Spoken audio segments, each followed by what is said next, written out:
Jusqu'à 1h sur Europe 1. Caroline Veil.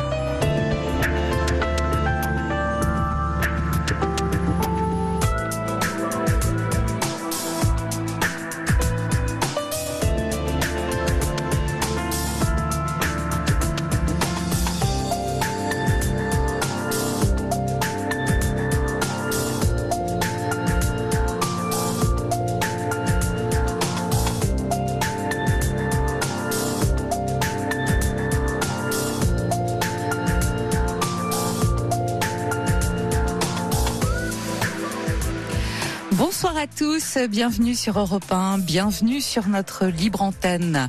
Le 39-21, la ligne est à vous pendant 2 heures.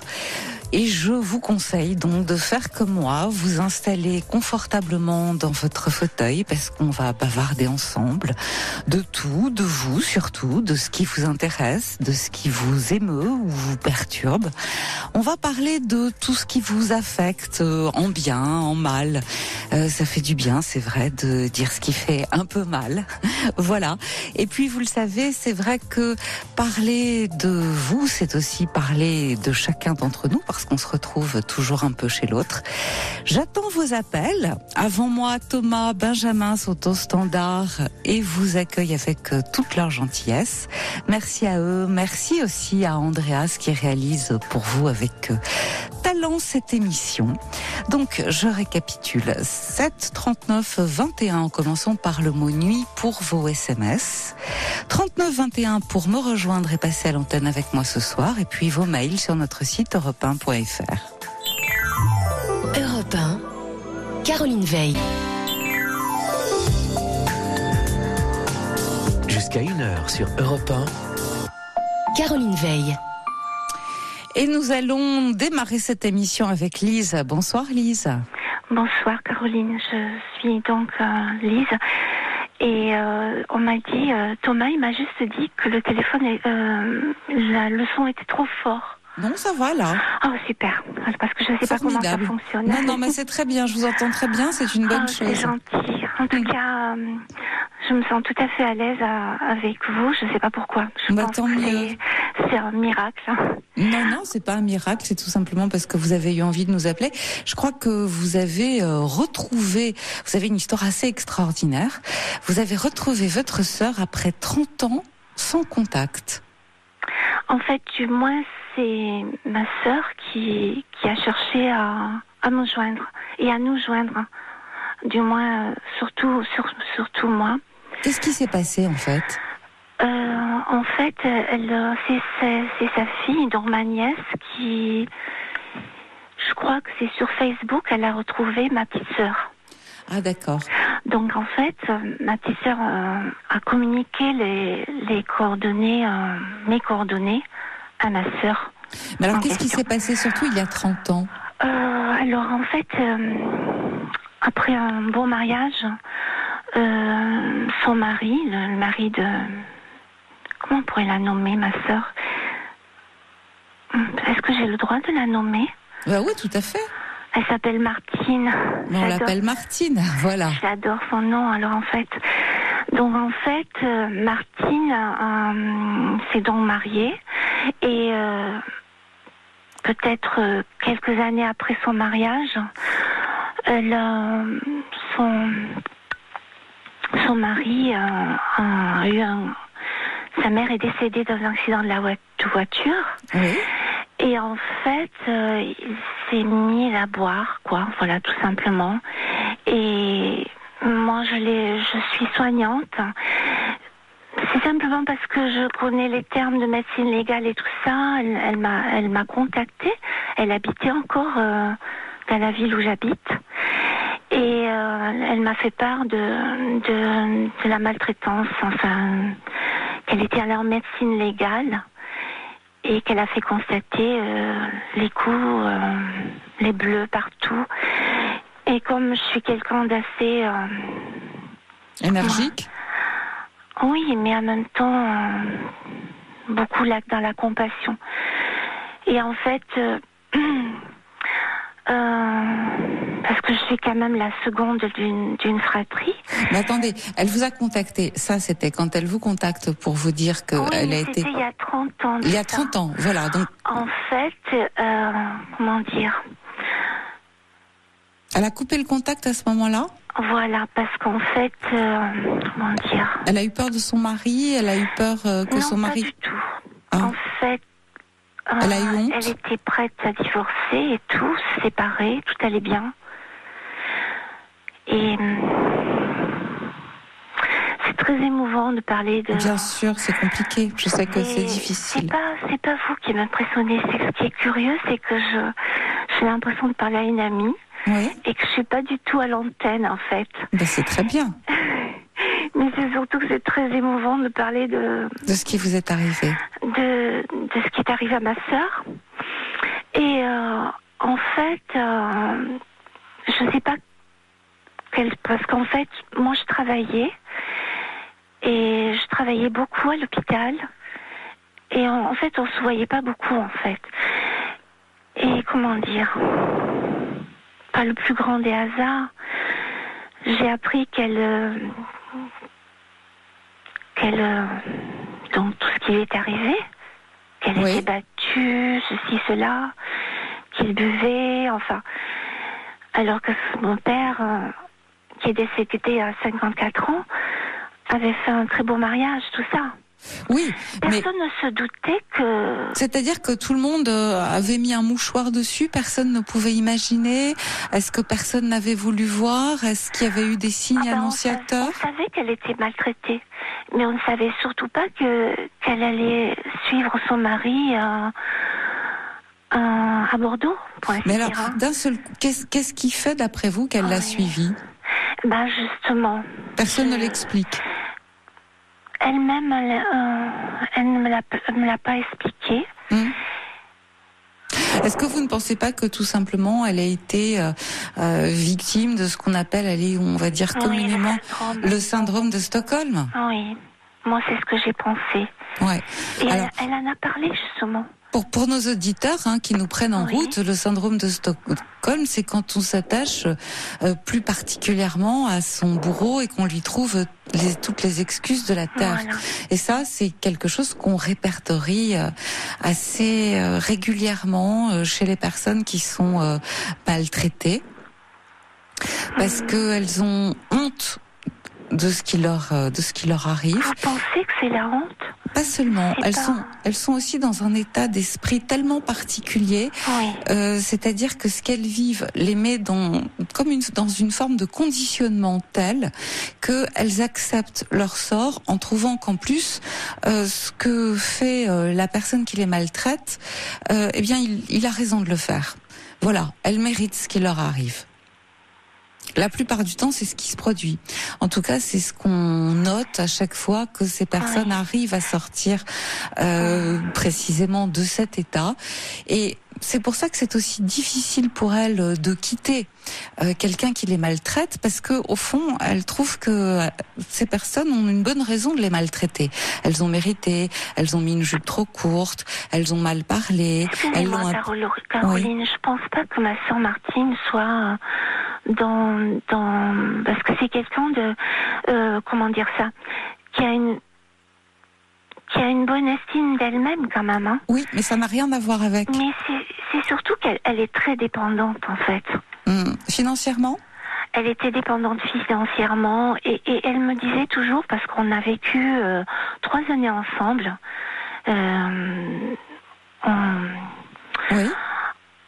On avait 20 et quelques, hein. On a vécu 3 ans ensemble. Ça s'est très bien passé. On a beaucoup voyagé et on a vécu, pour ainsi dire, une jeunesse de chantier de jeunesse, un chantier international. On a fait 3 ensemble. En fait, on a eu une très belle jeunesse toutes les 3. Quelle chance! Oui, mais c'est surtout qu'on était très proches malgré les 4 années qui nous séparent. Parce que dans la famille, il y avait beaucoup de bazar quand même. Hein. Parce qu'une fratrie de 9 enfants, des parents, une maman asiatique, un papa très droit, très autoritaire, mais très aimant. Mais en même temps, cette maman qui était une femme enfant et qui surtout, on ne soupçonnait pas qu'elle avait une pathologie, en fait, tant de choses. Mais c'est surtout qu'on a toutes les deux, depuis notre enfance, notre adolescence, on était toujours ensemble en fait dans cette famille. Vous étiez très proches. Ah oui, vraiment. Alors comment se passent les retrouvailles? Donc vous vous retrouvez, elle vous joint par Facebook? L'année dernière, exactement. Oui. Sur la côte atlantique, puisqu'elle habite à Bordeaux. On s'est retrouvés à Bordeaux et on est parti là, au Cap Ferré. Et voilà. Alors comment ça s'est passé quand elle vous revoit? Justement, très très bien. Mais elle était très intimidée quand même. Hein. Oui. Alors que moi, je suis quelqu'un... de spontané. Oui, voilà. Je suis très très spontanée en fait. Et elle paraissait très intimidée pendant le séjour. Mais j'ai retrouvé justement, elle est très spontanée, elle est très marrante en fait, ma sœur. Et toutes les deux, nous sommes deux marrantes. Ah bon? Ah oui. Est-ce qu'elle a pu mettre des mots sur ce qui s'est passé? Non, justement non. Vous n'en avez pas parlé? Pendant le séjour, l'année dernière, non. Elle n'en a pas vraiment parlé. Mais elle a... Parce que la vie, le retour à Bordeaux avec son mari a pris le dessus et je pense que... En fait, de ce séjour, elle n'en a pas trop parlé, en fait, non. Mais elle m'a dit, quand on s'est retrouvés à Bordeaux, je l'ai raccompagnée, je suis restée quelques jours avec son mari, quoi, dans le même appartement. Et elle... comment dire ça? Elle ne vous a rien dit de particulier, elle vous a pas dit il a arrêté, il continue? Non, mais c'est surtout quand on s'est quitté, elle m'a dit Marie-France, je t'aime, voilà. Alors, oui. Voilà. C'est tout. C'est surtout qu'elle me l'a dit comme ça. On n'a pas tout à fait le même caractère. Elle dit sans arrêt qu'on se ressemble. T'es tout comme moi. On est. Mais est-ce que ça vous serait arrivé à vous? Ah non.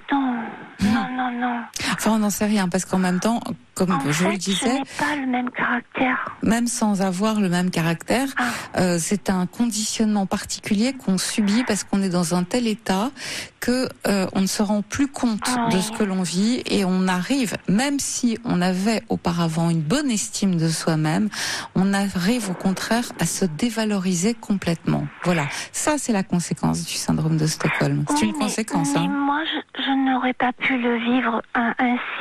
D'ailleurs, je ne l'aurais même pas épousé. Parce que moi, je me suis jamais mariée et j'ai eu des compagnons. Oui. Mais on est quand même très différentes. C'est évident. On a toutes les mêmes réactions, les mêmes goûts, les mêmes émotions. À 30 ans comme ça d'écart. On s'est retrouvés comme quand on avait 20 et quelques. Oui, mais ça, c'est la magie de la famille. Ce sont les liens c'est le lien du sang qui ont parlé. Maintenant, vous disiez... c'est la complicité que l'on avait quand on a vécu ensemble. Ouais. Mais vous disiez tout de même qu'elle vous avait fait des reproches. Ça, c'est pendant le séjour à la campagne, là. Hein. Ouais. Le dernier séjour cette année. Ouais. Les 15 jours, 14 jours, dans une campagne... qui est vraiment une très belle campagne, quoi. C'est vraiment... De quelle nature étaient ces reproches? Ça s'est passé au retour, les reproches. Hein. Oui. C'était pas pendant le séjour, parce qu'en fait, elle avait des silences. Hein. Et elle avait des temps de silence et d'absence. Elle n'était pas avec moi. Elle était... alors que moi, je suis tout le temps dans l'instant présent. Qu'est-ce qu'elle vous a dit, en substance? En substance, il faut que je revienne à mes moutons. Un peu, oui. Oui, parce que je suis arborescente, quoi, en fait. Exactement. Oh là là, c'est vrai que je vis encore le séjour qu'on a passé, parce que c'était très très fort ce que je vivais avec elle. Et puis l'amour de la nature... Je sais, Lise, mais qu'est-ce qu'elle vous a dit néanmoins, puisqu'on parle des reproches? En fait, les reproches, c'est pas des reproches. Elle me disait, mais pourquoi tu... comment dire ça, parce qu'on avait rendez-vous avec ma tante à Toulouse, qui a 90 ans, et je lui ai dit, mais Martine, tu vas pas t'habiller de noir.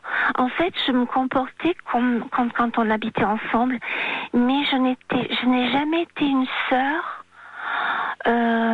directive avec elle. J'avais pas besoin. C'est la grande différence que j'ai avec mes autres frères et sœurs. Avec ma sœur Martine, il n'y avait pas de moi supérieur à elle et elle supérieure à moi. On était égales, quoi, en fait. D'accord. Mais est-ce que, néanmoins, oui. Je reviens là-dessus, vous pouvez me dire ce qu'elle vous a reproché? Eh bien, pendant le séjour, elle m'a dit, mais tu es dur avec moi, tu es autoritaire. Hein. Mais je suis pas autoritaire, c'est que en fait, on avait un planning, on devait aller voir ma tante à Toulouse, et elle s'était habillée de noir. Mais je fais, mais Martine, tu sais que Tati, elle a perdu notre oncle, et elle est veuve, mais tu comprends pas. En fait, on se comprenait très bien, elle savait très bien que c'était la fausse note. Mais elle a pas osé me dire qu'elle s'habillait de noir parce qu'elle était un peu ronde. Mais moi, je savais pas tout ce contexte. Mais pour moi, je voulais lui dire que simplement que c'était une nature gaie et que ça ne lui ressemblait pas. Quand elle allait retrouver ma tante, elle n'allait pas reconnaître Martine, quoi. En fait, mais c'était en même temps passé 30 ans, non, si j'ai bien compris. Oui, mais en même temps, elle a une grande confiance en moi. Depuis un an, elle me dit, Marie-France, tu as beaucoup de goût, tu sais comment je fonctionne. Donc attendez, pour nos auditeurs, parce que ça reste un peu confus. Donc si je comprends bien, il y a un an, vous vous retrouvez pendant des vacances au Cap Ferret. Depuis, vous n'avez pas cessé de vous voir. Et là, vous avez fait un dernier séjour. Arrêtez de se téléphoner. De se téléphoner. Et là, donc, si je comprends bien, vous vous retrouvez cette année, et cette année, bien que vous soyez toujours sur la même longueur d'onde, à l'occasion d'une visite que vous devez faire, vous risquez à lui dire qu'elle est habillée en noir et que ça ne lui ressemble pas. C'est le premier mot que je lui ai dit. Et c'est à ce moment-là qu'elle vous fait des reproches? Et je lui dis, on va pas voir Tati habillée de noir, tu te rends pas compte? Oui, et c'est à ce moment-là qu'elle vous fait des reproches? Non. Alors, elle vous les fait quand? C'est au retour, quoi, à Bordeaux, quand elle est revenue, quoi. Hein. Et qu'est-ce qu'elle vous dit? Au téléphone. Elle me dit, tu m'as reproché ma façon de m'habiller, ma façon de me coiffer. Mais c'est parce qu'elle m'a demandé conseil par rapport à un salon de coiffure qui est à Toulouse. Je sais, mais donc elle vous reproche en fait de l'avoir attaquée sur sa manière d'être, sur la façon dont elle s'habillait, alors etc. Ce n'était pas du tout le but. Le but, et surtout, je pense qu'elle ne pensait pas ce qu'elle disait, parce qu'en fait, c'est... Ça vous a fait de la peine? Elle me l'aurait dit sur le moment. Mais je crois que quand elle a retrouvé son mari, parce qu'elle avait changé de coiffure, je lui avais fait une natte, elle a les cheveux comme ça mi-longs, et en fait, elle m'a laissé faire. Je l'ai soigné ses cheveux et tout ça. Et je pense qu'au retour, son mari ne l'a pas reconnue, avec l'arrêt de côté, des barrettes et une natte. Je ne sais pas qu'est-ce qui s'est passé en fait. Oui, il a peut-être fait une réflexion et voilà. Alors, quelles sont vos relations avec elle aujourd'hui? Aujourd'hui, je suis terriblement en souffrance parce que je l'ai appelée il y a un mois de ça. Et elle n'a pas répondu, alors que ce n'est pas son habitude. Je l'ai appelée. Bon, et donc vous cherchez à la joindre à nouveau? En fait, je lui ai passé 5 coups de fil en lui disant que c'est pas son habitude. Oh là là, je suis tellement émue de ce qu'elle m'a dit En fait, je me montre beaucoup moins forte que ce que je n'ai l'air, quoi, en fait. Bien sûr. Écoutez, Lise, moi je comprends votre confusion. Je crois qu'en fait, il faut pas lâcher, tout simplement. Vous allez... Oui, je lui prépare des lettres, des courriers, des lettres, des un courriers. journal de bord, parce que c'est quelqu'un qui est une amoureuse de la nature. On est allé chercher le dernier soir avec un grand couteau de cuisine. On a découpé dans la forêt c'est pour vous dire, on est monté le long d'un chemin et moi avec mon grand couteau de cuisine, on a découpé une fougère et elle voulait absolument ramener plein de choses de la forêt en fait. Écoutez, ce qui est bien, c'est qu'en tout cas vous ayez pu renouer le contact. Je pense que cette pause elle est passagère et je crois qu'il faut pas perdre espoir. Mon conseil ce serait plutôt d'essayer de la joindre très régulièrement. Et puis elle ne répond pas. Mais c'est pas grave. Elle sait que vous êtes là. Elle sait que vous êtes là. Moi, je lui ai dit sur un SMS que j'allais partir parce que j'ai quelqu'un qui a, excusez-moi vite fait, j'ai subi du harcèlement moral pendant 15 ans sur mon lieu de travail à l'hôpital et en fait j'ai une fragilité narcissique. Bien sûr, je comprends. Et en fait j'ai peur des reproches. En fait. Voilà. Alors écoutez, de toute façon, ne perdez pas la main. Continuez de lui envoyer des petits messages de temps à autre pour qu'elle sache que vous êtes là. Je ne peux pas lui envoyer de messages parce que moi, je vais me culpabiliser encore plus. Non. Alors faites une pause si vous n'y arrivez pas. C'est par rapport à la culpabilité. Mais moi, par contre, je prépare un courrier, un journal de la forêt. Je suis quelqu'un comme ça qui aime les choses. Très jolie, j'aime communiquer sur des choses, une belle écriture. Je comprends, Lise. Une belle lettre. Alors faites ce que vous pouvez pour être prête le jour où votre sœur vous rappellera à nouveau. Moi, je crains qu'elle ne me rappelle pas. Mais écoutez. Si elle a fait la démarche dans un premier temps, si vous êtes vus pendant toute cette année, oui, elle vous rappellera. Lise, on va s'arrêter là. Voilà. Je vous embrasse et je vous remercie de votre appel. Merci. Au revoir. Au revoir. Toutes vos confidences à Caroline Veil au 3921. 50 centimes la minute, plus coût de l'appel. Et on va continuer avec Inès. Bonsoir Inès. Bonsoir. Vous nous appelez, je crois que vous avez une relation depuis quelques mois et surtout je vous laisse nous parler, vous, de cette relation. Alors, donc j'étais pas du tout prête à rencontrer quelqu'un quand j'ai rencontré cette personne. C'était lors d'une soirée entre amis. Donc, on avait tous à peu près le même âge. Et il s'avère qu'il est beaucoup plus jeune que moi. Oui. Donc, lui, il pensait que j'avais à peu près 25 ans. D'accord. Et moi, je pensais qu'il avait 27 ans. Donc, déjà, voilà, donc lui fait plus vieux et vous beaucoup plus jeune. C'est ça. Mm-hmm. Si vous voulez juste nous donner à peu près une idée de la différence d'âge. On a 16 ans. 16 ans, d'accord. Donc j'ai 34 ans et il a 18 ans. Waouh. Oui. Et en tant que femme, c'est difficile d'assumer ça, en fait. Oui, mais néanmoins, vous avez été séduite. Oui. Sinon, oui. Voilà, sinon on ne serait pas en train d'en parler. Mais on est quand même dans une société où c'est assez, on va dire compliqué. C'est plus facile pour un homme, en fait, plus âgé, d'être avec une femme plus jeune. Et tout de suite, pour une femme, c'est plus compliqué. Le regard des autres est un peu plus dur, où il y a tout de suite moi, je le ressens comme ça, peut-être tout de suite un préjugé, ou c'est peut-être dans ma tête, je ne sais pas. Mais est-ce que c'est pas vous, le regard que vous avez sur vous? C'est ce qu'on me dit, oui, mais... Alors, racontez-moi, est-ce que vous êtes amoureuse de ce jeune homme? Oui, justement, c'est ça le... Ça fait combien de temps que vous êtes ensemble? Ça va faire juste 7 mois. 7 mois? Oui. Bon, donc vous vous rencontrez chez des amis et qu'est-ce qui se passe? On discute, le contact se fait très facilement, on se fait rire mutuellement, enfin il y a pas de... J'ai pas senti forcément de décalage au niveau... intellectuel? Intellectuel. Vous arrivez à parler de choses qui vous intéressent tous les deux. Qu'est-ce qu'il fait, lui? Il est déjà, il est en train de faire des études, il travaille. Quel est le contexte? Il termine ses études. Ouais, d'accord. Et vous travaillez? Voilà, je travaille, oui. Ok. Donc, est-ce que ce décalage se fait sentir?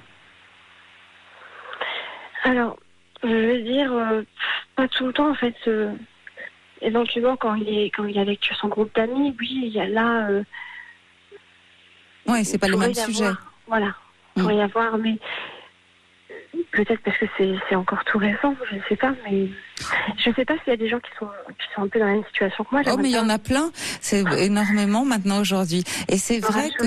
Oui, c'est vrai que ce que vous disiez tout à l'heure est exact. Depuis la nuit des temps, on a vu des hommes avec des femmes plus jeunes. Donc on pourrait dire non pas que c'est dans les mœurs, mais en tout cas, on a l'habitude. Voilà.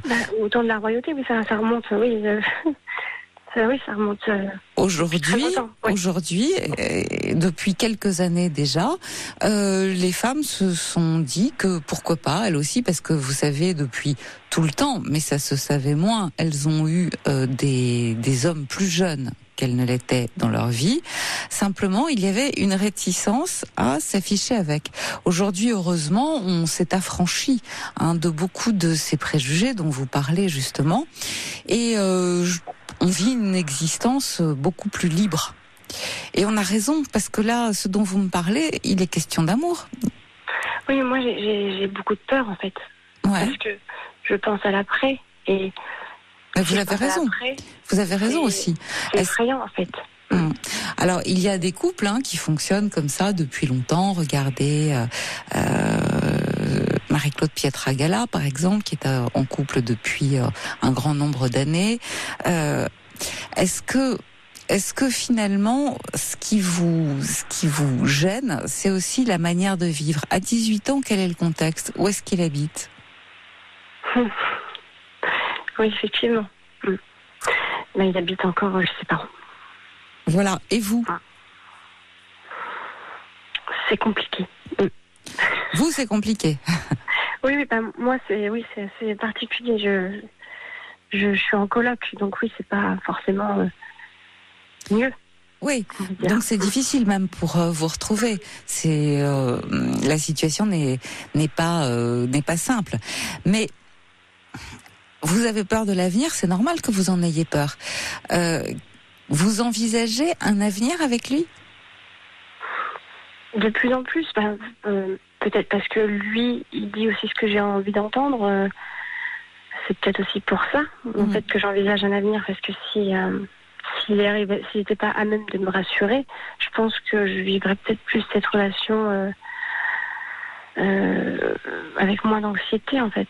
Ouais, mais vous savez, c'est très valorisant pour un jeune homme d'être avec une jeune femme un peu plus âgée. Ça veut dire que lui-même a de la maturité, ça veut dire qu'il a un intérêt, ça veut dire qu'il est capable de tout un tas de choses. Et donc, lui, je dois dire qu'il doit être assez content de cette situation. Ah oui. Ouais. Donc c'est normal. Et puis j'imagine aussi que vous êtes une femme séduisante, donc forcément il est séduit. Voilà. Vous, est-ce que vous vous sentez prête, effectivement, à vous engager dans une relation qui, c'est vrai, peut être un peu compliquée. Maintenant, on a des exemples, on a des précédents. Regardez le président de la République, par exemple. Oui. J'y pense souvent. Bien sûr. Non, mais oui, c'est vrai, mais est-ce que c'est vraiment... Alors c'est vrai que ça a fait couler beaucoup d'encre en même temps, et qu'il faut être très sûr et très fort dans sa relation. Ce qui me fait peur, c'est la ménopause. Ce qui me fait peur, c'est que je vais vivre plus vite que lui. Enfin, toutes ces petits détails. Alors, à 34 ans, c'est dans longtemps, la ménopause et le fait que vous alliez vieillir. Aujourd'hui, on reste jeune beaucoup plus longtemps, surtout si on s'entretient.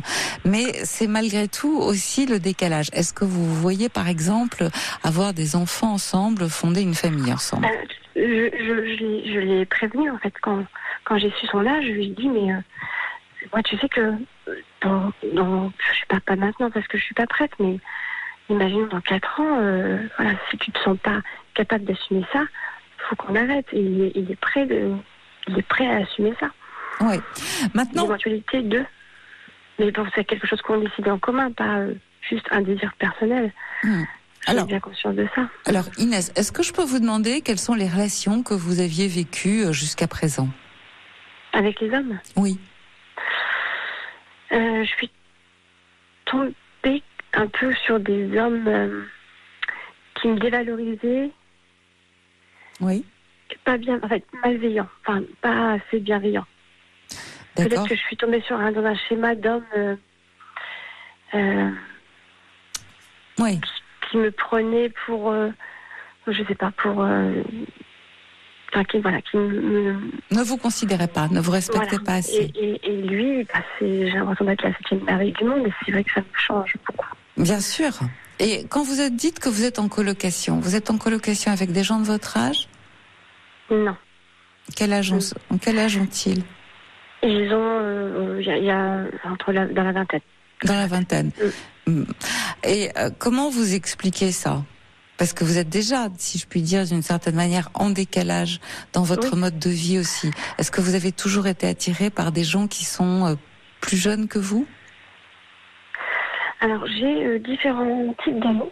Ouais. Des amis beaucoup plus âgés que moi, des amis de mon âge et des amis plus jeunes. J'ai un panel d'amis vraiment, on va dire, hétéroclites ou différents, oui. Mais j'ai souvent dans mes relations, je suis attirée souvent par les gens les hommes plus jeunes, oui. Oui, c'est pas la première fois. Non, j'ai du mal à sortir avec des gens plus âgés que moi, des hommes plus âgés que moi, je sais pas. Vous avez peur de grandir? Je crois pas. Non. Mais peut-être de vieillir. Ouais, c'est ça. Pareil. C'est un peu pareil, mais c'est dit autrement. Dites-moi, est-ce que le fait de vous engager, ça vous fait peur? Et est-ce que quand vous êtes avec un homme plus jeune, ça vous évite de penser à l'engagement? C'est pas donné de sens ce que vous dites. Effectivement, j'ai vécu 5 ans avec quelqu'un qui était... Maintenant, je peux dire avec le recul qui était formidable. Oui. Sauf qu'à l'époque, on était peut-être trop jeunes pour être ensemble. Et c'est vrai que peut-être que oui, j'ai un problème avec l'engagement, oui. Ouais. Comme ça, avec un homme plus jeune, vous vous dites, c'est pas forcément un plan d'avenir, et ça vous permet, au fond, de vivre au jour le jour. Et vous avez raison, parce que je crois que pour l'instant, c'est un peu trop tôt pour vous avancer à faire des projets. Au bout de 7 mois, on ne sait pas ce qu'on va faire, qui on est, on se connaît bien sûr, mais effectivement, il a 18 ans, il est amené à évoluer, il termine ses études, il a même pas encore commencé à travailler, il habite encore chez ses parents. Vous ne savez pas du tout quel homme il va être. Je crois que vous avez peut-être intérêt à regarder, à observer ce qui se passe. Pas à rompre. Pourquoi est-ce que vous devriez rompre? Pourquoi est-ce que vous devriez tout de suite, alors que vous êtes amoureuse, arrêter cette relation qui vous fait du bien? Vous l'avez dit, parce que enfin on vous considère, enfin vous êtes là, la 7e merveille du monde, enfin la 8e, et que bah oui, et que ça vous fait du bien. Voilà. Peut-être que c'est un moment que vous devez passer pour restaurer un narcissisme un peu abîmé par par des relations que vous avez pu connaître. Et est-ce qu'on est obligé de s'engager là tout de suite maintenant pour autant? Oui, effectivement. Oui, c'est vrai que je sais pas. Alors René pose la question, est-ce que vous pourriez nous parler un peu de votre place à vous au sein de votre famille? Vous avez des frères et sœurs? Vous êtes la numéro combien? Je suis au milieu. Au milieu? On est trois filles. 3 filles, d'accord. Et vous vous entendiez bien toutes les 3? Comment ça se passait? Vous étiez plus liée avec la plus âgée, la plus jeune? Comment est-ce que vous avez été considérée dans votre famille? Moi, j'ai toujours une grande sœur maman. Ouais. Donc, pas très funky. Donc, c'est vrai que avec la plus jeune, on était plus proches, en fait, davantage. C'est-à-dire... J'ai toujours, même si ma plus jeune sœur était beaucoup plus jeune que moi. Hein. Oui, mais vous aviez tendance à vous rallier à elle. En fait, j'ai gardé ma place de sœur. Mm-hmm. En fait, ma grande sœur a été mère pour nous deux. Mais Jade est arrivée, ma troisième sœur est arrivée beaucoup plus tard. Donc, oui. Et votre mère, dans tout ça, elle était où? Elle était où? C'est-à-dire parce que vous dites, ma grande sœur a été... Ah, oui, ma mère est très, très présente, sauf que je sais pas... je pense que c'est peut-être le rôle de l'aînée où elle doit veiller sur le... Quelle différence d'âge Avez-vous Alors, 2 ans avec ma grande sœur et ma petite sœur... En fait, vous êtes très proche de votre grande sœur, mais vous avez pris le parti d'être petite. Alors, je suis très proche de ma grande sœur et de ma petite sœur aussi. Ouais. Bon, écoutez, alors c'est peut-être pas forcément la fratrie ou votre place dans la famille qui a motivé ça. Vous avez commencé à travailler à quel âge? 25 ans. Vous avez fait des études avant? Oui. J'ai fini mes études avant ma grande sœur. Ouais. Et vous travaillez depuis longtemps. Qu'est-ce qui fait que vous avez choisi la colocation? C'était moins cher? Oui, financièrement parlant, c'est... Mais vous n'aviez avantageux. Vous n'aviez pas envie d'habiter seule, d'être indépendante totalement? J'ai habité seule. Non, j'ai toujours habité en coloc, en fait, à 2 ou à plusieurs, ou à 3, ouais. Pour, juste un point de vue financier, oui. Juste un point de vue financier, ouais. Donc vous aimez bien comme ça la vie aussi, j'imagine, en groupe. Vous étiez 3. On a chacun nos espaces, hein, on n'est pas toujours... oui, j'imagine. Je suis tranquille dans mon espace, personne ne l'envahit et... En fait, on respecte. Si on a envie d'être dans la zone commune, on y est. Sinon, on a chacun notre partie vraiment bien. C'était aussi le but aussi pour besoin de me retrouver toute seule aussi, moi. Je suis assez solitaire. Je comprends bien, Inès. Mais en même temps, vous habitez avec des gens qui ont à peu près la vingtaine et vous en avez 34. Oui. Donc malgré tout, ce décalage, il existe depuis le départ. J'ai envie de dire que naturellement, spontanément, vous êtes porté soit par le fait d'habiter avec des gens plus jeunes, soit vous avez du mal, vous, à vous projeter dans une vie adulte. Vous pensez que c'est ça, en fait Peut-être un peu. Parce que dans un premier temps, ça fait combien de temps que vous êtes dans cette colocation? Ça va faire 3 ans. 3 ans. Représentez-vous un tout petit peu. Je dis pas du tout que vous êtes décalé, mais ces personnes, elles ont 20 ans et vous en avez 34. Vous avez à peu près quand même 14 ans de plus qu'elles. Effectivement, oui. Voilà, parce que vous êtes aussi à un âge où on se débrouille, mais disons que le fait de continuer à habiter en colocation, ça permet de prolonger une jeunesse, ça permet de se vivre toujours comme une adolescente. Et puis je pense que c'est même pas ça, c'est pas facile de trouver une colocation avec des gens de mon âge parce que ça se fait pas. Bah oui. Soit ils sont en couple, soit ils ont les moyens de se payer un loyer. Voilà. Aussi. Alors, je pense que effectivement, c'est pas la peine de vous poser trop de questions.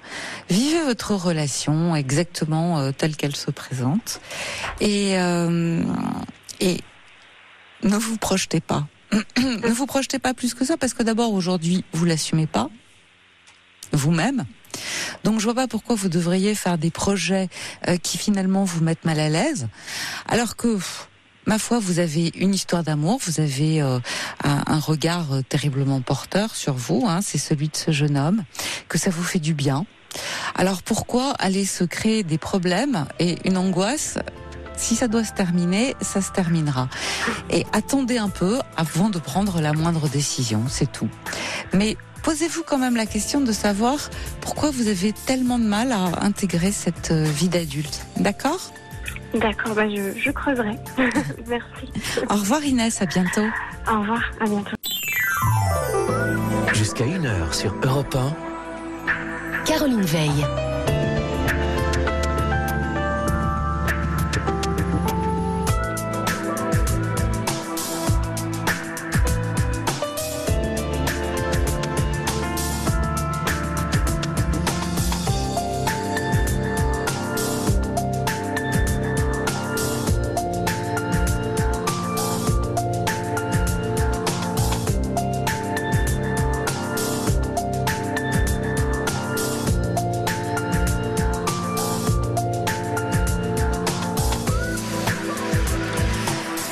La libre antenne continue. Nous sommes sur notre lancée, le 3921. Nous sommes là pour vous accueillir jusqu'à 1h. Je suis à votre écoute. On parle ensemble, on débat, on échange, on partage un moment, ou alors on rompt même un moment de solitude. Donc n'hésitez pas si vous avez une question plus particulière, si vous traversez en ce moment une période un peu compliquée de votre vie. Nous sommes là, le 3921, 7 39 21 en commençant par le mot nuit pour vos SMS et vos mails sur notre site europe1.fr. Europe 1, Caroline Veil. Bien, nous allons poursuivre avec Anne. Bonsoir Anne. Bonsoir Caroline. Je crois qu'il y a eu hier un témoignage et que vous voudriez revenir dessus parce que ça vous aussi, vous avez été marqué dans votre histoire personnelle. Tout à fait, oui. Je rentrais tout simplement de mon boulot et je me dis, je mets la libre antenne comme d'habitude et cette dame a parlé d'inceste avec une de ses filles et tout ce que ça engendre dans la vie familiale, la cassure avec ses propres enfants, la façon que on se sent coupable, où on vient nous dire quelquefois qu'on est plus ou moins coupable alors qu'on n'a rien fait, qu'on n'a rien vu. Et c'était ça, en fait. Alors, je vais essayer de vous expliquer au plus simple. Ma fille avait 21 ans quand elle m'a appelé un jour. Elle faisait elle était à l'école d'infirmière, donc et elle m'appelle et puis elle me dit « Maman, assieds-toi, j'ai quelque chose à te dire. » Et à ce moment-là, je m'assois, je sentais à savoir que c'était beaucoup plus dur que ce que j'avais pu entendre jusqu'à présent. Et elle me dit, voilà, elle me dit, tu te rappelles, une couverture bleue dans ma chambre, quand on habitait à tel endroit, et puis des petites choses comme ça. J'ai dit, mais pourquoi tu me parles de tout ça? J'étais non vieux, j'ai dit, il y a presque 20 ans de ça. Elle avait 21 ans à ce moment-là. Et elle me dit, voilà, elle me dit... tu m'as dit que j'avais des problèmes et qu'il fallait quand même que je regarde. Donc, elle avait été suivie par un pédopsychiatre à une époque parce que j'arrivais pas, j'avais des problèmes avec elle. Quel type de problème? Maman, comment? Quel type de problème? Elle avait des problèmes, je n'arrivais pas, en fait, on n'arrivait pas à communiquer toutes les deux. D'accord. Elle avait, à partir de l'âge de, je dirais, 10-11 ans. Oui. Et ça devenait impossible. Et à un moment donné, j'ai dit, mais c'est pas possible. J'avais pas de problème avec mes deux garçons. Et là, même ma sœur, elle venait chez moi, elle lui disait, mais comprends pas, ta mère est quand même quelqu'un d'ouvert, elle te parle de tout, il n'y a jamais de tabou à la maison. Et puis, tu es tellement distante, elle était vraiment bizarre. Et puis là, quand elle a ses 21 ans, elle me dit, bah voilà, je pense très sincèrement que papa s'est amusé avec moi. Enfin, elle n'a pas dit papa, elle a dit qu'il s'est amusé avec moi. Et elle a vraiment... Et là, je suis tombée. Je crois que on m'aurait foutu une balle dans la tête. C'était la même chose.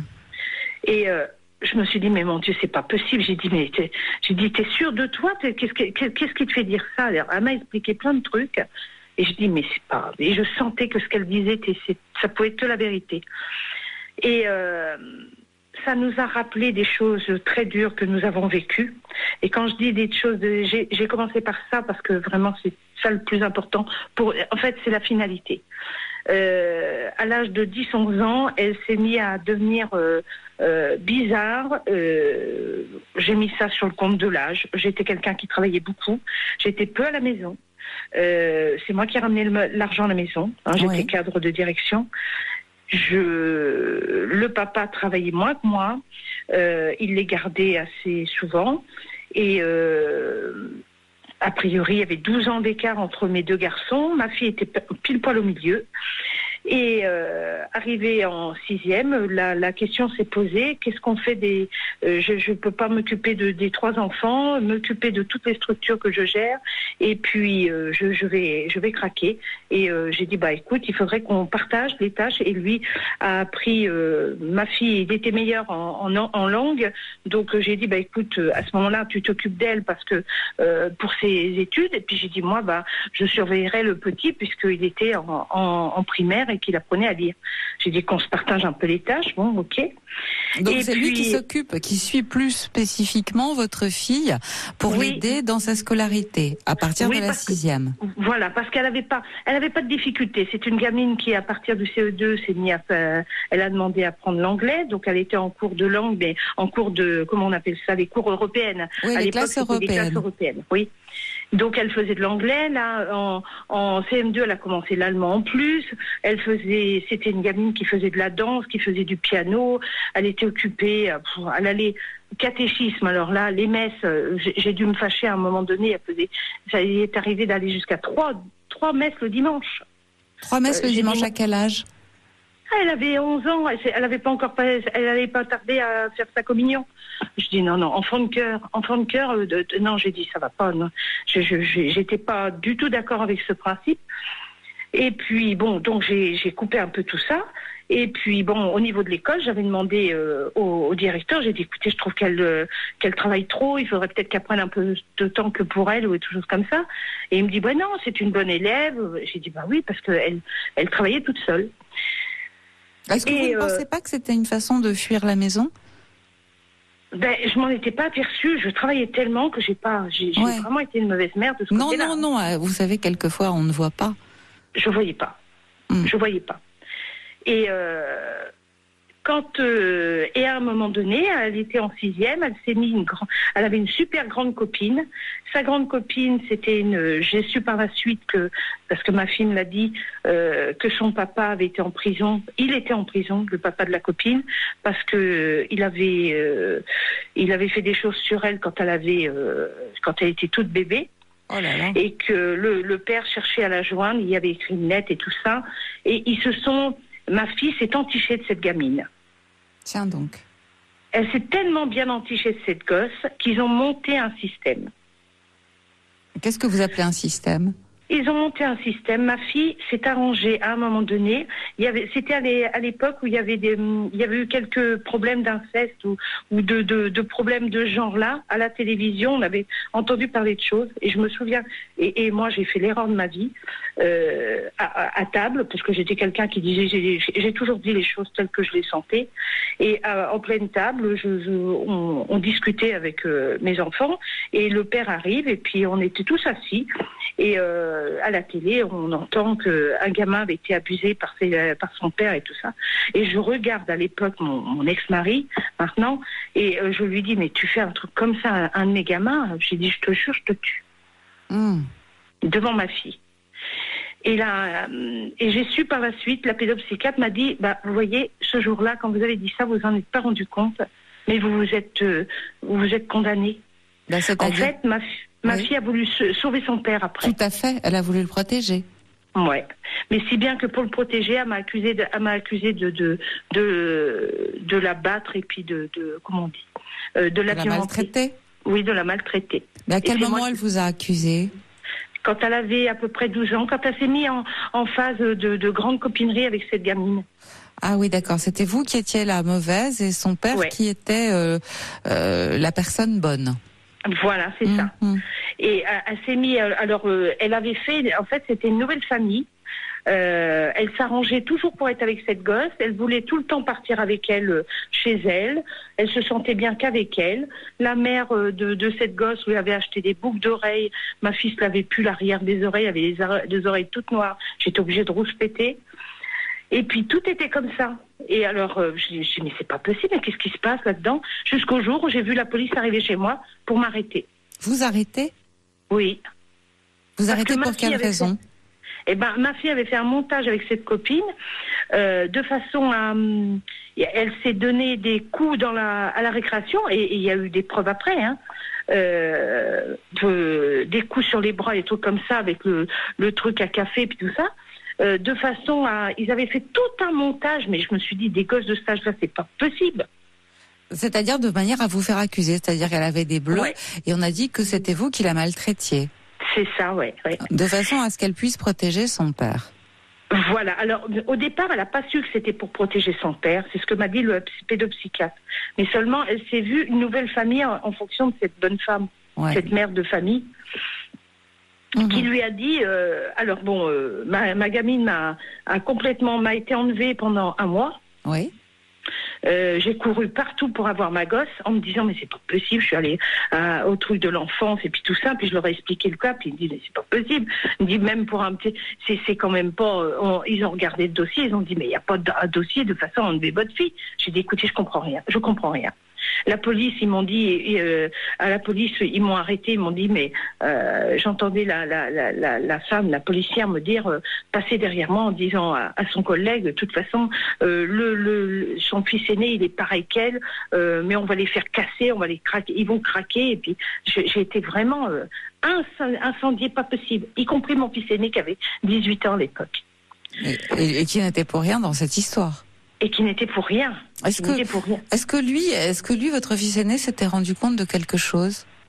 Alors ma fille m'a dit il y a 4 ans, 5 ans de ça, oui, 5-6 ans, ouais, a fini par me dire que pour elle, elle pense que un jour, il a dû voir quelque chose, il a dû voir un commencement de quelque chose, et ce jour-là, ça s'est arrêté. Et dites-moi, est-ce que comment votre fille vous a dit pourquoi elle a mis tellement de temps à vous en parler?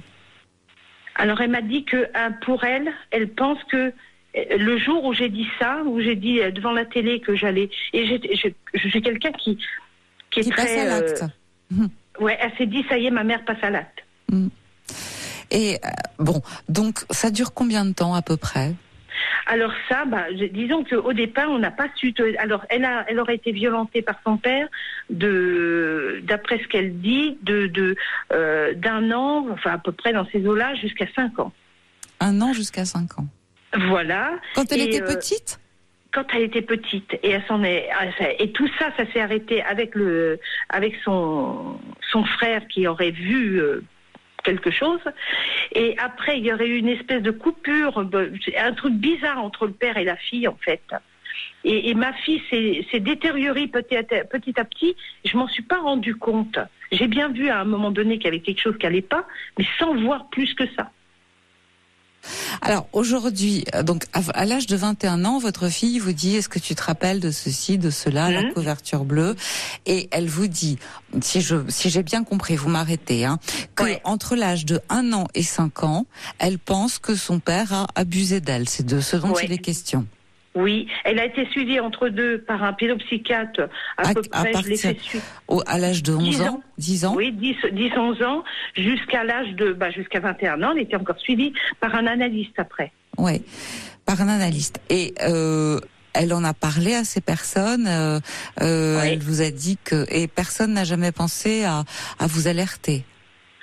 Non, la pédopsychiatre m'a dit, parce que moi au départ j'allais la voir, mon médecin traitant habitait à côté de chez nous, et ma mère était gravement malade, elle avait un cancer, et elle est morte dans mes bras, donc ma fille avait 1 an et demi à l'époque, et le médecin connaissait ma fille, il l'a vue naître, et il l'a vue grandir, il la voyait tous les jours. Enfin, je veux dire que j'ai eu même des médecins.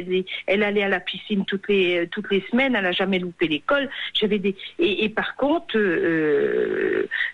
quand on m'a accusée, on m'a dit que ma fille manquait l'école toutes les semaines, tous les mois, au moins 1 semaine par mois. Quel âge elle avait à ce moment-là? Elle avait 11 ans, 11 ans et demi. 11 ans et demi. Et c'est à ce moment-là où vous commencez de la faire suivre, et c'est à ce moment-là où elle rencontre la petite fille qui elle aussi a été abusée par son père, et son père est en prison. J'ai bien compris. Voilà. Oui, c'est ça. Bon, donc à l'âge de 21 ans, votre fille vous raconte tout ça. Et quelle est votre réaction? Alors là, devant elle, je suis restée très forte en disant, écoute, il faut que s'il y a quelque chose, il faut qu'on aille voir plus loin. Il y a quelque chose qui est pas clair. Il faut savoir aussi qu'entre temps, elle avait des problèmes gynécologiques depuis un certain temps, et elle avait avec son ami que je connaissais, et puis qui venait à la maison sans problème. Et à un moment donné, je lui ai dit: écoute, change de gynéco, c'est pas normal que tu aies des problèmes comme ça. Et je lui ai dit: écoute, j'en ai un qui est très bien, demande-lui. Cette femme me semble intéressante, va la voir. Et quand elle est allée voir ma gynéco lui a dit carrément, elle a dit: écoutez, c'est pas possible, vous avez des rapports forcés. Des rapports forcés? Ouais, et ma fille lui a dit non, j'ai pas de rapport forcé. Et la gynéco, quand elle est allée la revoir plus tard après, elle lui a dit qu'effectivement, il était possible que si elle avait vécu quelque chose de dramatique, un traumatisme important étant plus jeune, il pouvait y avoir encore des séquelles des années plus tard. Alors, est-ce que je peux vous demander, Anne, vous étiez toujours mariée ? J'étais plus mariée à ce moment-là quand ma fille m'a dit ça. Pour quelle raison aviez-vous divorcé ? Alors j'ai divorcé suite à les problèmes qu'il y a eu où je me suis retrouvée accusée de choses que je n'avais pas faites. Mmh. Le père de mes enfants à ce moment-là m'a regardé un jour devant mes fils et moi je courais partout pour avoir ma gamine et il a dit à mes fils de toute façon si avec moi, heureusement qu'il y a votre mère, si avec moi elle porterait plus mon nom. Et moi je l'ai regardé, j'ai dit c'est pas possible, elle peut pas avoir fait ça comme ça, c'est pas normal. Une gamine qui m'accuse comme ça, je peux pas croire que ma fille puisse m'accuser comme ça alors que c'est pas vrai. C'est fou ça. Et aujourd'hui, quelles sont vos relations avec votre ex-mari ? Justement, c'est ce qui m'a interpellée. Alors, faut savoir que ma fille, à la suite de ça, je l'ai fait suivre. J'ai par la suite, je savais que j'ai toujours su que je finirais pas ma vie avec cet homme. Pour moi, il représentait un père potentiel, quelqu'un avec qui je m'entendais bien, avec qui j'avais une vision de la vie commune, mais sans aller plus loin. Et je voyais bien qu'avec les années, on avait des choses, on prenait des chemins différents, on s'entendait sexuellement. Donc, en plus, ça arrangeait bien les choses. Mais je m'étais pas imaginé finir mes jours avec lui. D'accord. Le temps, ça se passait comme ça. Et puis, quand il y a eu cette histoire-là, il a vraiment été bizarre. J'ai fait une tentative de suicide. Il est allé voir une de mes jeunes collaboratrices et en lui disant que, de toute façon, si j'avais l'intention de partir, il valait mieux me laisser partir. De vous laisser partir où ? De me laisser, si j'avais envie de me tuer, j'avais qu'à me laisser, il fallait que je le fasse. Ah carrément, oui. Ouais. Oui, ce que j'avais oublié par la suite, mais je l'ai su par la suite parce qu'il s'est vendu la mèche tout seul, c'est que j'avais pris une assurance vie sur ma tête, mais il n'y en avait pas sur la sienne. Mais dites-moi, c'est assez incroyable. Donc vous divorcez de lui et quand vous apprenez ce que votre fille vous dit, qu'est-ce que vous faites à ce moment-là ? Alors à ce moment-là, ma fille, je lui ai conseillé, je l'ai vue après, elle est venue à la maison, puisqu'elle était en études, mais à l'extérieur, hein, elle faisait pas l'étude chez moi, donc il fallait qu'elle est rentrée le week-end, et le week-end on en a reparlé et tout ça, et petit à petit, elle s'est rappelée de plein de choses, mais c'était horrible tout ce qu'elle me racontait. Elle a demandé son dossier médical. Elle s'est aperçue qu'elle avait été suivie par des espèces de cystites à l'époque. Et elle m'a regardé un jour en me disant, mais maman, elle me dit une cystite, ça t'est pas venu à l'idée? J'ai dit, franchement, non. Bah non. J'ai dit, effectivement, j'aurais peut-être dû, mais j'y ai pas pensé. Je pensais que c'était j'ai jamais pensé qu'un père pouvait faire ça. Jamais. Jamais. Et moi, ce qui m'étonne, c'est qu'elle en ait eu des souvenirs. Parce que on est d'une famille, enfin, moi j'ai toujours appris à vivre avec, on arrive à bien rêver, enfin disons que on se couche avec des idées, on pense et le matin, bien souvent on a des choses qui nous reviennent et des choses comme ça. Moi, ne serait-ce que moi déjà, je me souviens de choses que j'ai vécues quand j'avais tout juste 1 an. Quand ma mère était enceinte de ma sœur, on a 18 mois d'écart. Oui. Incroyable. Et dites-moi, est-ce que vous avez poussé votre fille éventuellement à porter plainte ? Oh, bien sûr qu'elle a porté plainte. Ah, mais alors là, c'est le pire de pire. Elle a porté plainte. Elle est retournée donc faire toutes les démarches. J'ai été convoquée chez les flics. Je me suis refait encore incendier. Elle s'est fait incendier. Elle est retournée. Elle est tombée sur les mêmes gens qui m'avaient interpellée la première fois. Et qui lui ont dit, maintenant que tu as bien cassé ta mère, maintenant tu viens casser ton père. Ils ont convoqué le père, ils ont été, père contre fille, l'un à côté de l'autre, et le père s'est mis à pleurer en disant, vous vous rendez compte, après tout ce qu'elle a fait à sa mère, maintenant c'est après moi qu'elle en a. Eh oui. Et ma fille, alors là c'est le pire, elle travaillait pour l'été, des choses comme ça, avec son père. Oui.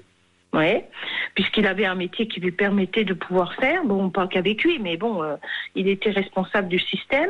Et puis, par la suite de ça, elle est tombée amoureuse d'un gars, d'un collaborateur à son père. D'accord, mais est-ce que son père a reconnu les faits ? Alors, il n'a jamais reconnu. Je lui avais conseillé, j'ai dit à un moment donné, quand j'ai su peu de temps après, et j'ai dit, en discutant avec elle, j'ai dit, écoute, ce qui serait bien, c'est peut-être que j'ai dit, c'est une idée. J'ai dit, à toi de voir ce que tu peux en faire. Je dis, vois avec ta psychanalyste ce qu'elle en pense aussi. Mais je dis, est-ce que tu pourrais pas interpeller ton père? Elle me dit, me dis pas que c'est mon père. Mais je dis, oui, c'est ton père. Génétiquement, j'ai dit, je sais avec qui je l'ai fait. J'ai dit, c'est ton père.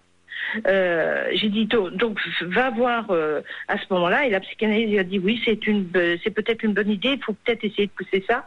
Donc ils ont pris rendez-vous dans un lieu public et elle lui a demandé, elle lui a dit voilà de quoi je me rappelle.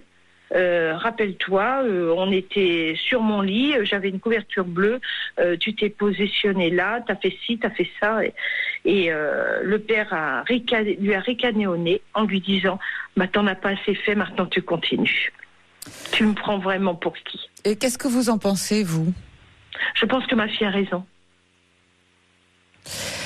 Oui, je ne sais pas. Je vous avoue que j'ai un doute. Je ne sais pas. Je ne sais pas parce que voyez-vous, alors vous dites que vous avez des souvenirs.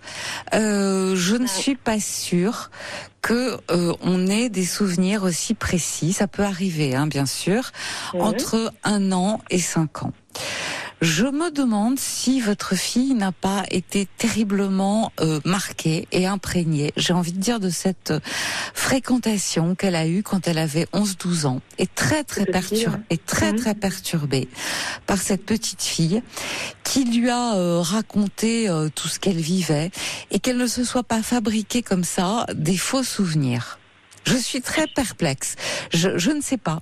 Vous voyez, je suis dubitative parce que c'est rare qu'un enfant ait des souvenirs aussi précis entre 0 et 5 ans. Et puis surtout, c'est pas à 11 ans que ça se déclare, les troubles, c'est bien avant. Mais bien avant. C'est-à-dire à l'âge de 3, 4, 5, 6, 7, 8 ans. C'est là. Or, vous me dites qu'à ce moment-là, elle est une excellente élève, qu'elle arrive à travailler toute seule, qu'elle est autonome, qu'elle est dans une classe européenne, qu'elle suit très bien. Et ça ne colle pas tout à fait. C'est ce que je me suis dit au départ. Sauf qu'il y a mes fils... on finit par me tourner le dos parce que je ne prenais pas position ni pour le père ni pour la fille. Et en plus, j'ai refusé, moi, j'ai dit à ma fille, écoute, c'est un problème de justice, je peux rien faire là-dessus. J'ai dit, c'est à toi de porter plainte et de faire nécessaire. Et mon fils aîné s'est marié l'année dernière, et ça fait 10 ans que je n'ai pas vu mon fils aîné suite à ça. Mon fils aîné, j'ai dit, écoute, ça fait 10 ans qu'on ne s'est pas vu, t'habites pas tout près. J'ai dit, on a discuté longuement. Et j'ai dit, jusqu'à aujourd'hui, tu dis que ta sœur a ceci, cela. Enfin, vraiment, il disait que c'était pas bon. Et puis, à un moment donné, il me dit... je ne sais pas s'il l'a fait, mais aujourd'hui, je me pose la question, qu'il me dit. Oui, il se pose la question. Mais n'oubliez pas que votre fille... posait pas, hein. Oui, votre fille vous a aussi accusé à tort. Vous vous êtes retrouvée, vous aussi, sur le banc des accusés en n'ayant absolument rien fait. Donc, je me demande... si ce n'est pas votre fille qui a elle-même un problème. Vous savez, on peut se fabriquer des faux souvenirs et y croire dur comme fer. Bien sûr. Alors, bon, j'y vais très très prudemment parce qu'en même temps, on peut pas savoir ce qui s'est passé. C'est très difficile de connaître la vérité et que c'est compliqué de passer à côté d'un événement aussi traumatique qui a réellement eu lieu. C'est très délicat. Mais on a un antécédent avec vous.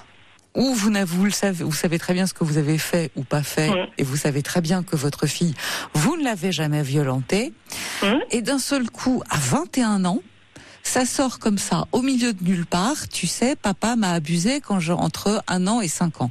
Qui est une période où, je le répète, les enfants ont très peu de souvenirs, mais vraiment très peu. Alors même là, si vous en avez, voilà. vous voyez, même si vous en avez, disons que c'est tout de même assez rare et que peut-être c'est une façon pour votre fille là de s'identifier à vous et de se raconter qu'elle se rappelle vraiment de tout. Parce que moi, je vous le répète, normalement, elle aurait dû être perturbée et très perturbée, bien avant. C'est-à-dire dans la toute prime enfance, elle aurait jamais pu faire la scolarité qu'elle a fait. Elle aurait jamais, enfin, il y a des choses qui ne collent pas. Encore une fois, je ne peux émettre que des doutes parce que la vérité, c'est très difficile. C'est très dur, ouais. Mais je comprends que vous ayez refusé de prendre position. J'ai refusé de prendre position. Ça m'a valu d'être coupée de toute ma famille. Ouais. Ce qui doit être difficile. Mes enfants. Ouais, ce qui doit être très difficile. Mais moi, je me demande si votre petite n'a pas des vrais troubles psychiques, si elle n'a pas été terriblement perturbée par cette autre petite fille qu'elle a rencontrée, qui a eu une influence sur elle. Vous savez, à un âge où les enfants sont très très influençables, où ils ont besoin, comme ça, d'admirer si cette histoire ne lui a pas paru tellement exceptionnelle, qu'elle a eu besoin de penser que elle aussi, elle vivait des choses très exceptionnelles, où elle s'est inventée. Je pense que votre fille est perturbée. Malgré tout. Possible. J'en sais Moi, j'y rien. vais avec des pincettes. Hein. Qu'est-ce qu'elle fait aujourd'hui? Elle s'est mariée, elle a des enfants? Elle est mariée, elle a 3 filles que je ne connais pas. Incroyable. Non, je connais personne. Ça a coupé, ça a cassé tout. Tout ce que je sais, c'est que je l'ai fait suivre par un pédopsychiatre pendant des années. Que la pédopsychiatre m'a toujours dit clairement à ma... Ah, je vous ai perdu. On a perdu Anne. Quoi que ce soit. Oui. Il s'est passé quelque chose pour votre fille. Il y aura un déclic un jour, mais pour l'instant, le déclic n'est pas encore là. Ouais. Alors, elle a pu mettre un écran. Vous savez, c'est ce qu'on appelle des souvenirs écrans. Maintenant, peut-être que quelque chose a eu lieu, elle l'a occulté, et puis c'est très difficile de savoir. C'est très difficile de savoir. Après, c'est ce qu'ils nous ont dit avec l'analyste après. Bon, après, elle était à l'école d'infirmière, il y a des choses qui lui sont revenues petit à petit avec tout ce qu'elle a fait en comment dirais-je, elle a fait de l'auto-hypnose, elle a fait pas mal de choses durant son école d'infirmière. Donc, est-ce que quelque chose est revenu avec tout ça? Je sais pas, mais elle avait des brides par moment et ces brides petit à petit, elle mettait tout bout à bout. Quand elle avait 12 ans, quand elle m'a accusée, très vite après, elle a fait un repenti, quelque chose de bien. Elle m'a écrit, je dois avoir une dizaine de lettres de sa part, des 21-29-7, des feuilles où elle se confond en 1000 excuses en disant mais qu'est-ce que j'ai fait? Je sais que tu m'as rien fait, je comprends pas. Voilà, il y a eu des tas de trucs. Mais moi, je ne l'ai jamais. De toute façon, elle l'a écrit. Elle m'a dit tu ne m'as jamais laissé tomber. Oui. Tu m'as jamais laissé tomber. Et puis après, elle se met d'un seul coup en tête est-ce qu'elle a été abusée? C'est très difficile de le savoir. Vos fils, eux, ne savent pas, ne peuvent rien dire. Non, mon fils aîné, aujourd'hui, avant, il disait non, il n'y a rien, c'est pas possible, machin. Aujourd'hui, il dit pas qu'il a pas vu quelque chose. Oui, l'année dernière, quand j'en ai parlé avec lui, j'ai dit écoute, peut-être que tu as à un moment donné, t'es peut-être rentré plus tôt que prévu, t'as peut-être surpris quelque chose qui t'a. Et il m'a dit je ne dis pas que ça s'est pas produit. Oui, mais il sait pas très bien, lui aussi, il est troublé en fait. Et puis c'est difficile. Et puis ils ont aussi la culpabilité si ça s'est vraiment passé. Est-ce qu'on serait, est-ce qu'on n'aurait rien vu? Vous savez, c'est compliqué parce qu'alors il y a des symptômes. C'est ce que dit un petit SMS. Les symptômes décrits par le gynécologue. Mais enfin, d'abord c'est ce que vous rapporte votre fille. On dirait que vous avez des rapports forcés. Peut-être qu'elle a c'est compliqué pour elle, effectivement, d'avoir des relations sexuelles et pas forcément parce qu'elle a été abusée, mais pour d'autres raisons. Peut-être que si elle a été abusée, on peut imaginer que ça soit compliqué. Maintenant, les cystites, il y a beaucoup de petites filles qui ont des cystites, hein. Donc on peut pas dire, et elles ne sont pas abusées sexuellement. Voilà. C'est pas, je veux dire. Alors les souvenirs induits, ça existe. Ce qu'on appelle les souvenirs écrans aussi. Moi, j'avoue que j'y vais avec des pincettes. C'est ce qu'on m'a dit, hein. C'est ce qui a été relevé par l'analyse qu'elle a faite, hein, parce qu'elle a été en analyse quand même très longtemps. Et puis par un pédopsychiatre que m'avait conseillé notre médecin traitant et qui vraiment a fait un très très bon travail avec. Voilà, personne ne dit on peut affirmer qu'il se soit passé ça. Ah, pour l'instant, moi je peux pas. Je peux pas. J'ai toujours dit, je souhaite simplement que le père dise la vérité. Ouais, mais si le père dit la vérité, bien sûr, le père dit la vérité, lui dit qu'il n'a jamais rien fait. Il sourit, il pleure, il a un comportement très très bizarre quand même.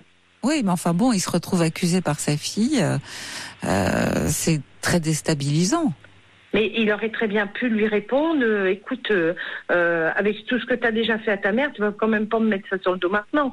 Je pense que ça aurait été une réplique normale. Or, c'est pas ce qu'il a fait. Il lui a dit, il a ricané en disant, voyons, quand même, voilà, c'était ça. Il n'était pas clair sur son. Mais il a dit quand même, ça a été sa mère et maintenant c'était pas clair. Ouais. Écoutez, j'imagine ce que vous devez vivre. J'imagine que ça doit être dur pour vous. Vous devez être traversé de doutes. Vous devez vous demander où est la vérité dans tout ça. Vous-même, vous avez traversé des moments très durs. Vous avez été mise en accusation par votre fille. C'est difficile de s'y retrouver. Et puis en plus, pour finir en rapport avec ce qui a été dit hier, mon dernier, parce que j'ai fait suivre ma fille, mais j'ai complètement zappé de faire suivre mon dernier. Parce qu'il a vécu tout ça. Et comment va-t-il ? Très mal, parce que il peut même plus me regarder en face. Et quand je l'ai croisé il y a 1 an et demi de ça, il m'a insulté de tous les noms dans la rue. Mais pourquoi ? Je suis plus sa mère. Parce que j'ai pris la défense de sa sœur pour lui. Alors que j'ai pris de défense pour personne. Alors attendez, lui vous reproche d'avoir pris la défense de sa sœur, alors que votre fils aîné vous reproche de ne pas vous être prononcé. Voilà. Ouais. C'est compliqué tout de même. Ah mais c'est archi compliqué. Ces trucs-là, je veux dire que quand on tombe dedans, je pense que la justice ne nous aide pas en fait. La justice, elle a du mal à s'y retrouver. Vous savez, la justice, elle fait en fonction de ce qu'on lui dit, des accusations qui sont portées, des détails. La justice, elle est souvent en quête de preuves. Or là, on est sans preuve, on est juste avec les dires d'une jeune femme qui tout de même a été très fortement influencée par quelqu'un dont c'était l'histoire et qui s'est peut-être identifié à elle. C'est ce que j'ai pensé à une époque. Mais après, quand parce que tout ça a déjà été expliqué, je l'avais expliqué, effectivement, ça lui a été dit au pédopsychiatre, ça a été donné après quand elle était en analyse, elle l'a expliqué longtemps aux personnes qui la suivaient. Et puis, vous savez, à un moment donné, il y a des enfants qui ont besoin de se montrer comme ça, un peu intéressants. Alors, l'histoire d'à côté leur paraît tout à fait exceptionnelle et ils se l'approprient d'une manière ou d'une autre. Enfin, voilà. J'aurais pu penser, ouais. C'est une possibilité. Ouais. Toujours est-il que tout ça pour dire que effectivement, vous avez raison, ça a été très dur pour moi, parce que j'ai eu des moments très très durs. Quand j'ai divorcé, je savais pas pourquoi je divorçais. Mais je me suis dit que de toute façon je saurais un jour que j'avais raison et effectivement quand elle m'a dit ça m'a semblé quelque part une espèce de libération, même si c'était très dur à entendre.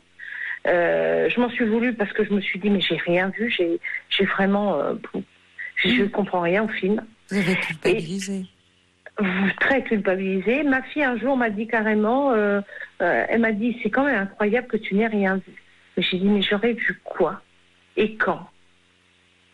Et à ce moment-là, elle a votre beau jeu de vous dire, mais tu n'étais pas souvent là, tu me laissais avec papa. Voilà, c'est ça. Et je lui ai dit, mais je ne vais pas être au four et au moulin ? Ouais. Alors donc aujourd'hui, votre fille, elle a rompu le lien avec vous alors que vous êtes montrée très compréhensive. Elle s'est mariée il y a 10 ans à peu près. Ouais. Elle m'a, paraît-il, envoyé un faire-part pour me dire qu'elle se mariait. Donc en fait, elle vous reproche aujourd'hui de ne pas l'avoir accompagnée dans cette démarche. Oui et non. Enfin, moi je l'ai accompagnée dans la démarche d'aller au tribunal et de Alors qu'est-ce qu'elle vous reproche? De pas, comment dire, de ne pas avoir vu. Et c'est la dernière fois, c'est ce qu'elle m'a dit. Et elle faisait ses études d'infirmière. Et je lui ai dit, écoute, son futur mari voulait se marier tout de suite. Et je lui ai dit, écoute, j'ai dit, t'es à 1 an de la fin de tes études, vous achetez la maison tout de suite, ok. Bon, moi, je vais vous aider, hein, je t'ai toujours aidé, je vais continuer. Mais j'ai dit, et puis, par contre, j'ai dit, achetez la maison à 2, puisque de toute façon, mettez-vous comme si vous étiez ensemble. J'ai dit, par contre, finis ton année d'études pour être infirmière, et puis, au moins, tu auras un métier en main, et puis, tu pourras au moins te débrouiller. Et elle m'a envoyé un mail pour me dire maman, j'ai décidé avec un tel que nous nous marions. On va se mettre ensemble. J'arrête les études momentanément et puis je reprendrai plus tard et puis je vais réfléchir pour me marier. Et je lui ai répondu, si j'ai bien compris, tu es en train de me dire que tu vas nous faire un enfant tout de suite, tu arrêtes tes études, tu resteras à la maison, tu en feras un 2e ou un 3e, et après tu resteras à la maison comme ça. Et exactement, c'est ce qui s'est passé. Et elle m'a répondu en me disant, je te prouverai que je reprendrai mes études et que je ne vais pas faire ce que tu m'as écrit. Bon. Et elle a fait exactement ce que je lui ai écrit. Écoutez, je crois il faut laisser chacun vivre son destin. Voilà, c'est ce que je me suis dit. En tout cas, vous avez fait ce que vous pouviez, comme vous disiez, vous avez fait bouillir la marmite, vous avez donné ce que vous pouviez aux uns et aux autres. On peut pas vous reprocher, mais vous devez tout de même être dans l'interrogation, et ce sont des interrogations qui sont dures. Voilà. Donc, mais de toute façon, ce que je voulais surtout dire, c'était que dans ces coups de temps, que ce soit vrai ou pas, la question ne se pose même plus au bout d'un moment. C'est de savoir tout ce gâchis, toute cette famille qui est après même qu'on aurait divorcé ou pas, c'était pas le problème, mais tout ce gâchis avec de voir ses enfants ne plus se parler, de voir qu'ils vous tournent le dos, qu'ils vous insultent. Mais je vais vous dire, je ne sais pas si c'est l'inceste en lui-même, parce qu'on ne sait pas si cet inceste a eu lieu. Ce qui est difficile, c'est plutôt d'avoir un enfant, et je pense que votre fille est un peu perturbée. Peut-être qu'elle a trouvé un équilibre aujourd'hui avec sa vie de famille, mais je crois qu'elle a des troubles psychiques, et que c'est plutôt ça qui a fait que la famille, d'une certaine manière, a subi cet éclatement. Possible. Pourquoi pas? Ouais. Écoutez Anne, je vous remercie en tout cas de nous avoir appelé, de nous avoir livré ce témoignage. C'est assez bouleversant, je dois dire. Je vous souhaite bon courage. Oh, ça va. Merci beaucoup. Merci, au revoir. Au revoir. Jusqu'à 1h sur Europe 1. Caroline Veil. Et nous allons continuer avec Claudine. Bonsoir Claudine. Oui, bonsoir Caroline. Oui. Merci de me prendre à l'antenne. Vous avez des soucis? Oui, j'ai des soucis, effectivement. J'ai un fils de 25 ans qui vit chez son papa depuis l'âge de 15 ans. Oui. Nous sommes séparés, son père et moi, depuis, nous n'étions pas mariés, donc c'est pour ça que je dis qu'on est séparés, depuis 2002. Et donc, suite à ce moment où il est parti chez son père, ça a toujours été un garçon qui a traversé une adolescence très, très tumultueuse. Il n'a pas voulu me parler pendant un certain temps. Il avait des fréquentations assez négatives. Et donc, il a commencé à fumer du hashish. Et ça, il a toujours continué. Oui. Et pourtant... À partir de quel âge ? Je crois que ça a commencé vers 15-16 ans même, justement. Un petit peu là, et puis après ça a continué. C'est l'âge en même temps, c'est l'âge où il commence. Bien sûr, oui, je sais qu'il y en a beaucoup qui touchent à ça, mais bon. En tout cas, il a toujours continué. Je sais que là, dans sa vie, il consomme, voilà. J'en ai parlé souvent avec lui et je lui ai souvent fait comprendre que c'était très mauvais à long terme, enfin, autant sur le plan de la santé qu'à tous les plans. Et là, aujourd'hui, je m'attendais à rien. Il y a 3 policiers qui ont toqué à ma porte pour me dire qu'ils cherchaient mon fils. Alors, j'étais carrément estomaquée, on peut pas dire autrement. C'est le choc, oui. Bien sûr, voilà. Alors, il n'était pas là, il n'était pas chez moi. J'ai dit, il n'est pas là, il est chez son père. Donc, je lui ai appelé devant les flics pour demander à mon fils s'il était à la maison, chez son père, chose qui a été répondue positivement. Donc, ils sont partis là-bas le chercher et après, j'ai appelé son père, j'ai dit qu'est-ce qui se passe exactement. Il m'a dit, il sait pas, il a dû partir avec les policiers pour rester en garde à vue. Aïe, aïe, aïe. Aïe, aïe, aïe, ouais. Alors donc, suite à ça, moi, tout ce que je sais, c'est un soir, il est rentré de boîte, il avait fumé et il était en voiture et il s'est fait faire un test pour le H. Ouais. Et ils ont constaté qu'il avait fumé, ils lui ont enlevé le permis et ils lui ont dit qu'il ne pourra plus rouler, bien sûr, évidemment. Et après cela, je sais pas, il a laissé traîner. Alors je sais pas s'il y a une affaire avec ça, mais enfin bon, ceci dit, j'ignore la raison. Bon, il m'a aussi raconté qu'à une soirée, il était immiscé dans un problème, comme quoi ils auraient volé, lui et des copains, des instruments de musique. Enfin, je sais pas, il m'a jamais raconté vraiment. Ça fait que je ne peux même pas vous raconter les faits lesquels. Oui, d'accord. Exact, voilà. Donc ce qu'il y a, c'est que là, je suis dans un état d'angoisse et je ne sais plus très bien comment agir. Et c'est pour ça surtout que je vous appelle pour avoir des conseils quant à l'attitude à adopter, parce que moi, voilà, ça fait depuis l'âge de 15 ans que j'essaie de suivre mon fils, qui s'en fiche complètement de ses études, de tout. Il le laisse sortir, il l'a laissé sortir très jeune. Et je pense que c'est à cause de ça qu'il est parti comme ça en cacahuète. En cacahuète, si on peut le dire. Et que, moi j'ai souvent parlé avec son père en lui faisant comprendre, non mais c'est pas possible, faut que tu lui mettes des limites et tout. Faut que tu exiges qu'il travaille à l'école, etc., etc. Bon, il m'a toujours dit oui, mais je lui dis, et il partait parfois la nuit tout seul, notre fils, sans qu'il se rende compte, le père, enfin des choses comme ça, incroyables, quoi. Alors, oui.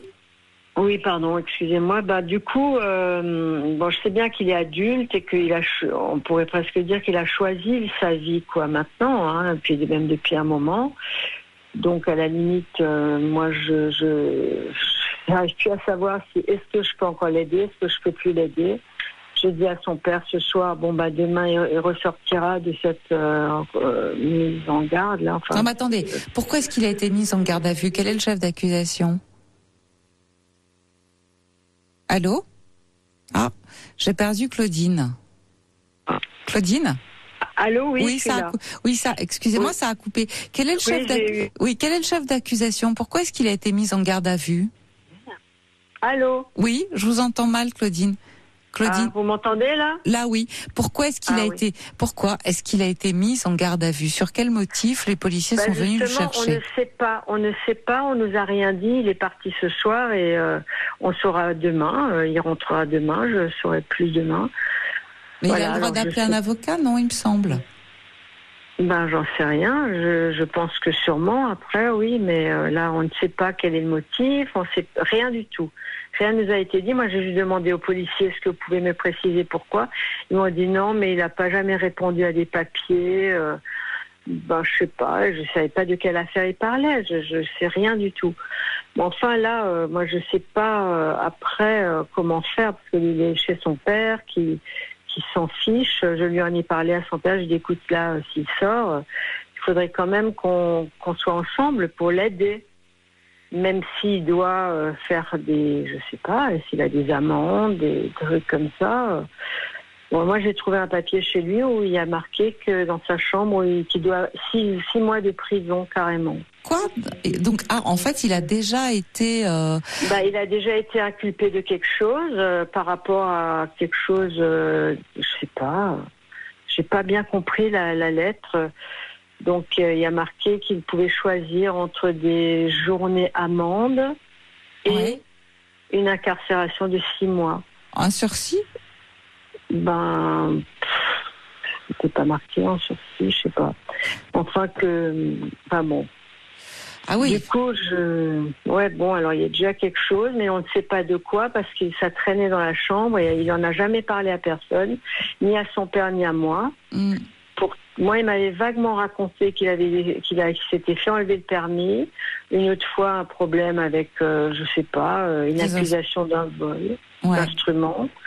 Mais je lui ai demandé vraiment, il m'a dit que non, qu'il n'avait rien fait et tout et tout. J'ai dit, t'es sûr et tout. Alors, je lui ai dit qu'il vaut mieux que tu parles et tout. Il m'a dit, mais non, il n'y a rien. Et puis là. Ah, mais moi, je suis d'accord avec vous, hein. Il faut absolument que vous puissiez vous mettre au diapason avec son père. Alors, qu'est-ce qu'il fait, votre fils? Il vit chez son père, mais en dehors de ça, qu'est-ce qu'il y fait?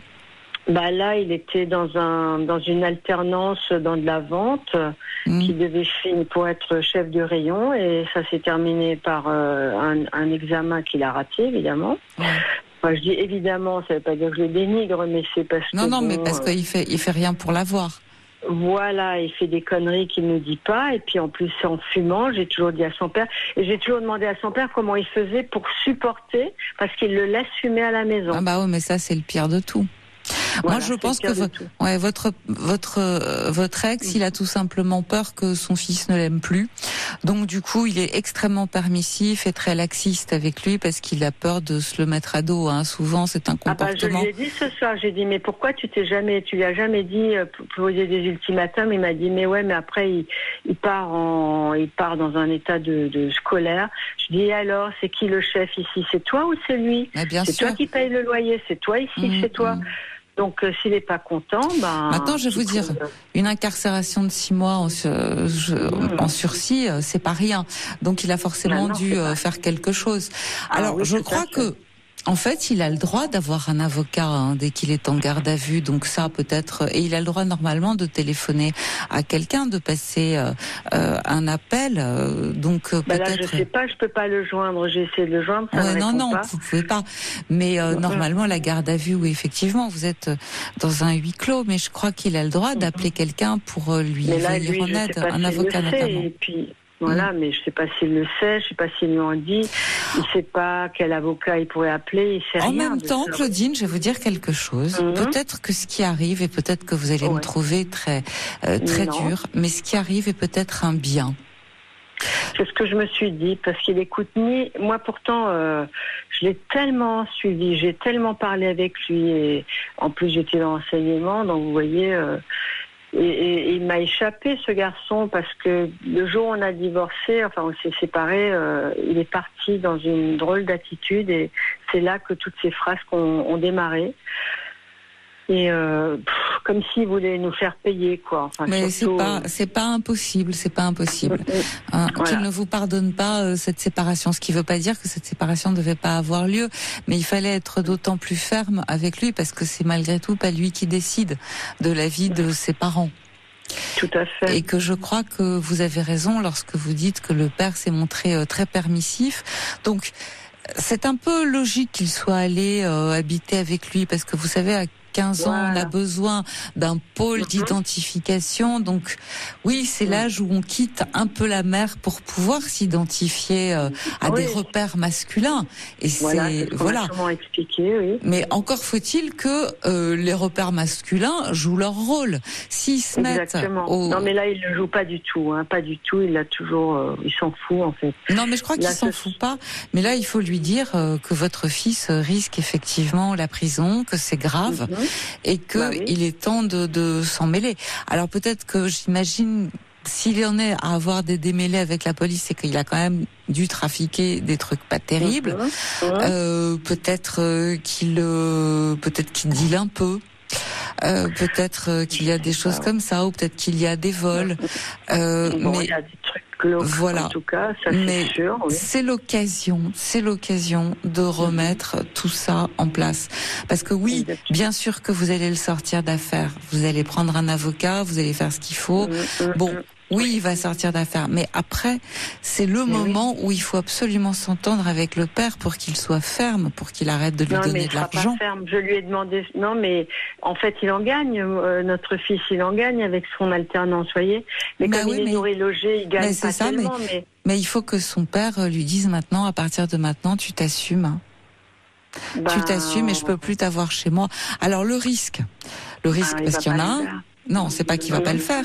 Le risque, c'est que votre fils, une fois dehors, il trouve des moyens pas très malins de gagner de l'argent.